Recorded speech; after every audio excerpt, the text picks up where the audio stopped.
الحمدللہ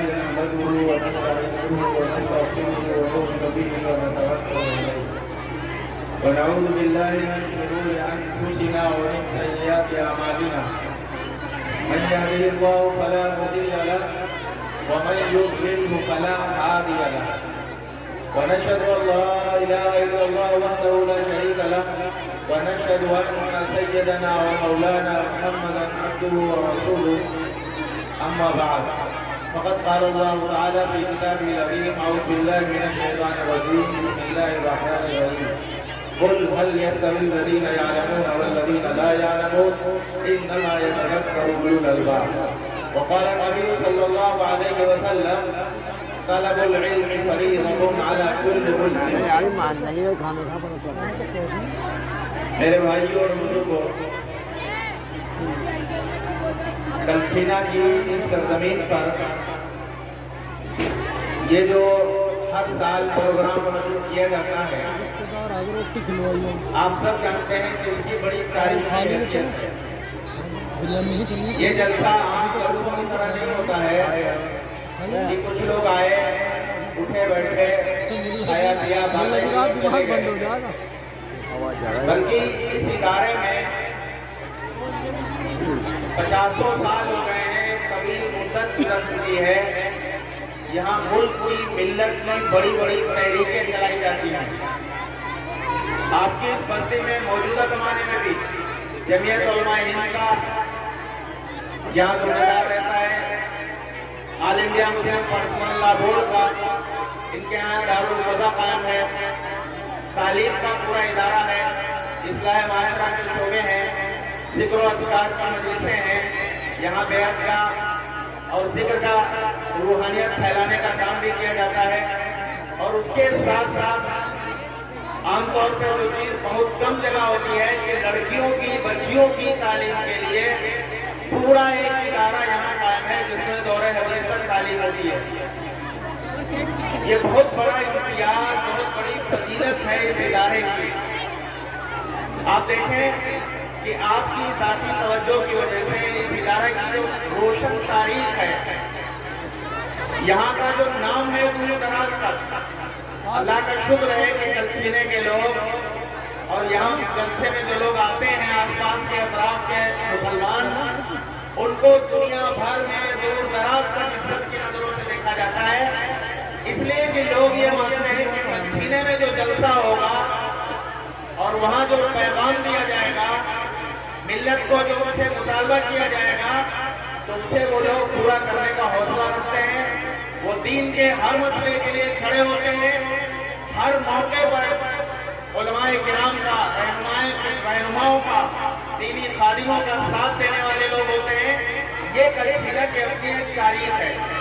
اللہ کا شکر میں دیکھ رہا ہوں اتنے سارے لوگ یہاں موجود ہیں، یہ خود اس بات کا اعلان ہے کہ آپ اس تاریخ کو، اس روایت کو اور کلچھینا کی جو ماضی کی روشن پوری تاریخ ہے اس کو زندہ رکھتے ہوئے ہیں، اور اتنی بڑی تعداد میں علماء کرام کے بیان سننے کے لیے، یہاں جو پیغام دیا جائے اس پیغام کو حاصل کرنے کے لیے تشریف لائے ہوئے ہیں۔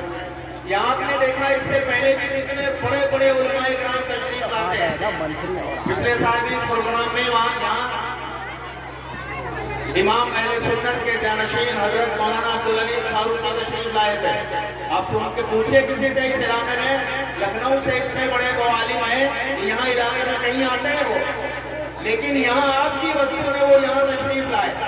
اس کے علاوہ کتنے بڑے بڑے علماء کرام ہیں جو یہاں سے تشریف لاتے ہیں اور آپ کو اپنے مواعظ سے، اپنی نصیحتوں سے استفادے کا موقع دیتے ہیں۔